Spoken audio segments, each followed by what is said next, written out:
एक मोठी बातमी आहे। महाविकास आघाडीच्या बैठकीला प्रकाश आंबेडकर येणार नाहीयेत, तर त्यांच्या पक्षाचे प्रतिनिधी हजेरी लावणार आहेत। वंचितचे प्रदेश उपाध्यक्ष डॉक्टर धैर्यवर्धन पुणकर हे या बैठकीला उपस्थित राहतील। याबाबत नाना पटोले यांना देखील पूर्वकल्पना दिल्याचं वंचितनं सांगितलेलं आहे। प्रदेश प्रवक्ता सिद्धार्थ मोकळे यांनी तशी माहिती दिली आहे। प्रकाश आंबेडकर या बैठकीला हजेरी लावणार नाहीत,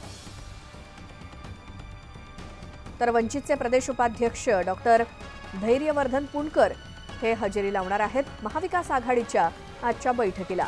प्रकाश आंबेडकर उपस्थित राहणार की नाही याबद्दल संभ्रम होता, मात्र आता वंचितच्याच प्रवक्त्यानं माहिती दिली आहे। तर प्रकाश आंबेडकर नव्हे तर वंचितचे प्रदेश उपाध्यक्ष डॉक्टर धैर्यवर्धन पुणकर हे महाविकास आघाडीच्या बैठकीला हजेरी लावतील।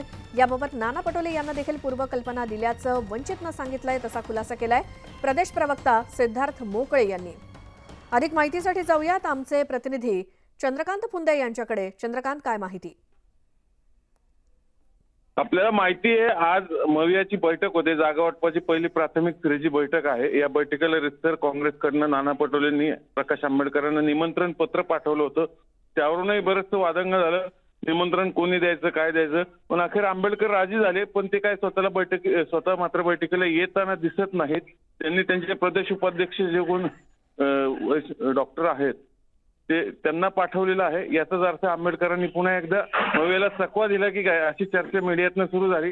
पण आंबेडकरांची कार्यपद्धती हीच आहे, ते म्हणतात मी तुमच्या बोलेल तर डायरेक्ट सोनिया गांधी किंवा राहुल गांधींशी किंवा डायरेक्ट उद्धव ठाकरेंशी बोलेल, खालच्या नेत्यांशी बोलणार नाही, अशी आजपर्यंत त्यांची अट राहिलेली आहे। त्यामुळे आता पुढच्या मवियाच्या चर्चेत आंबेडकरांची वंचित आघाडी कशा पद्धतीने सहभागी होते हे पाहणं मोठं औत्सुक्याचं ठरणार आहे। बरोबर, धन्यवाद चंद्रकांत या सगळ्या माहितीसाठी।